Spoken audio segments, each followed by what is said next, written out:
Alam mo bang may mga insekto na kapag pumasok sa tahanan mo, ito'y senyales na ikaw ay yayaman at magkakaroon ng maraming pera. Ano-ano ba ang mga insekto na yan na swerte kapag pumasok sa tahanan mo? Umpisahan natin sa walang iba kundi ang butiki. Alam mo bang sinasabi nga kapag tumunog ang butiki, ibig sabihin may darating kang pera. Kaya naman kapag ito'y tumutunog, alam mo na kinabukasan may kakatok sa pintuan mo at magdadala ng grasya. Hindi lang yan. Alam mo ba kapag meron kang butiking nakitang may dalawang buntot, kunin mo agad ang dalawang buntot nito at hayaan mong buhay ang butiki. Yung dalawang buntot na yan ay magsisilbing anting-anting o swerte sa buhay mo na kapag dinala mo yan sa anumang sugal o anumang lakaran o anumang transaksyon, ikaw ay siswertihin at magkakaroon ng maraming blessing. Kaya naman ang butiki na yan ay napakaraming swerteng dala sa ating mga buhay, kaya wag na wag kang magpapawala ng butiki o kung meron man, hayaan mong itong nasa tahanan mo dahil ang dulot naman ito sa buhay mo ay walang iba kundi kaswertihan. Hindi rin mawawala sa listahan ang mga ladybug. Alam mo bang ang mga ladybug na yan kapag nasa tahanan mo ay nagdudulot din ng malaking kaswertihan sa buhay mo, kaya sila pumapasok sa bahay at sa tahanan mo dahil nagbibigay signal o senyales na may darating na kaperahan. At hindi lang basta kaperahan ang darating sa buhay mo, kundi isang malaking blessing na magpapabago ng buhay mo. Isang kaperahan na magsisimula sa negosyo o kaya naman sa sisimulan mong transaksyon o sa sisimulan mong karera sa buhay. Ito'y magdadala sa iyo ng pagyaman at unti-unti mababago ang iyong buhay. Unti-unting gaganda ang takbo ng kapalaran at naaayon sa iyo ang blessing na darating sa iyong buhay ay magbibigay sa iyo ng kayamanan na matagal mo nang inaasam-asam. Kaya napakaswerte mo kapag pumasok sila sa tahanan. Isa pang bagay na magdudulot ng kaswertihan ay walang iba kundi ang mga palaka. Nakakita ka na ba ng palaka na naglulundagan sa iyong tahanan? Ang mga palaka na yan ay malakas din ang pakiramdam. Kaya sila pumasok sa tahanan mo sapagkat ramdam nila na may blessing na darating sa buhay mo. Bibihira lamang papasok ang palaka sa tahanan. Pero kapag ang tahanan mo ang napili nilang pasukin, ibig sabihin ramdam nila na ang blessing ay pumapasok na rin sa tahanan na yan. Ramdam nila na magkakaroon ng pagbabago ang takbo ng iyong buhay.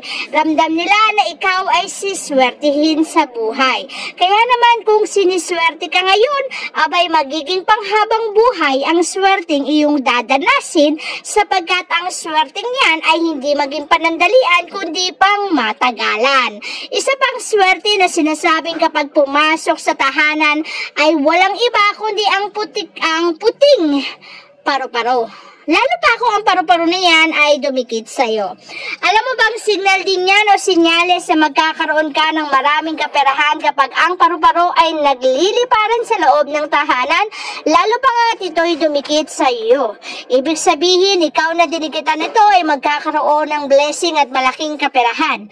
Sinasabing ang blessing na mapapasayo ay magmumula sa isang magandang balita na kung saan ang balitang yan ay magdadala ng magandang balita pagdating sa kaperahan.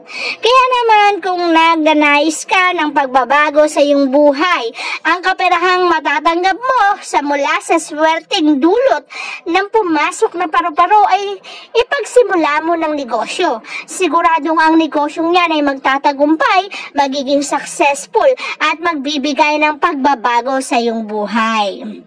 Isa pang napakaswerte sa ating mga buhay ay walang iba kundi ang grasshopper. Alam mo bang kapag may pumasok na grasshopper sa buhay mo, isa lang ang ibig sabihin niyan. Kaya may pumasok na grasshopper sa dahilang ibinibigay nito ang signal na ikaw ay yayaman. Kapag ang grasshopper na pumasok ay kulay berde. Pera po ang katumbas niyan. Ibig sabihin, may perang darating sa iyong buhay. Magkakaroon ka ng promotion sa trabaho na matagal mo nang pinaka-aantay.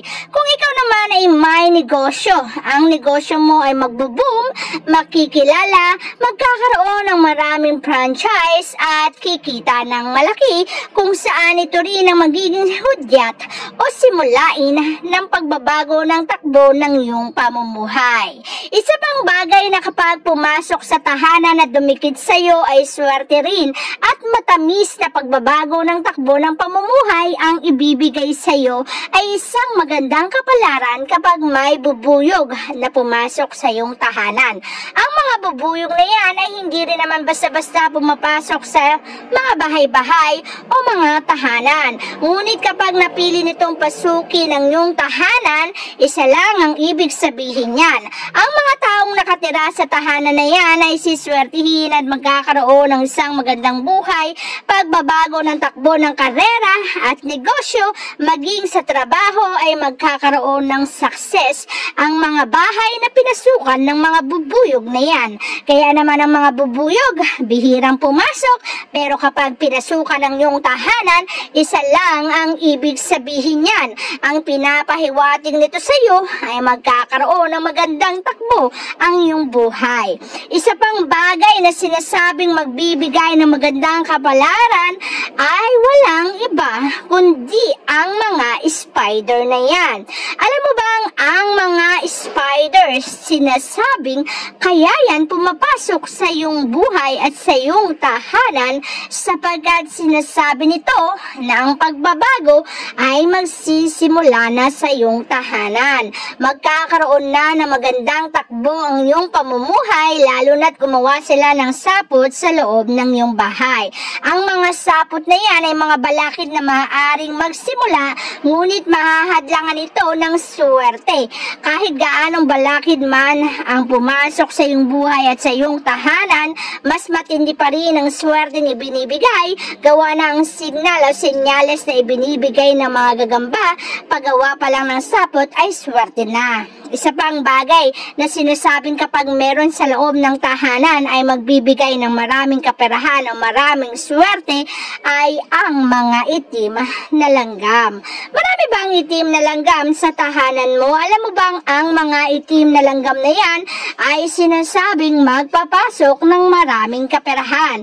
Kaya naman kung may itim na langgam sa iyong tahanan, abay matuwa ka na sapagkat ang ibibigay niyan sa iyong buhay ay walang iba kundi kaswertihan. Ipapasok nito ang matinding blessing, ipapasok sa buhay mo ang matinding swerte na maaring magpabago sa takbo ng iyong kapalaran. Kaya naman kung sila rin ay gumawa ng bahay sa iyong tahanan, abay matuwa ka na dahil mas maraming itim na langgam, mas maraming swerteng dala at ibibigay sa iyong buhay. Magsisimula ang pagbabago at ang takbo ng swerte ay unting-unting aayon sa iyo ang kapalaran.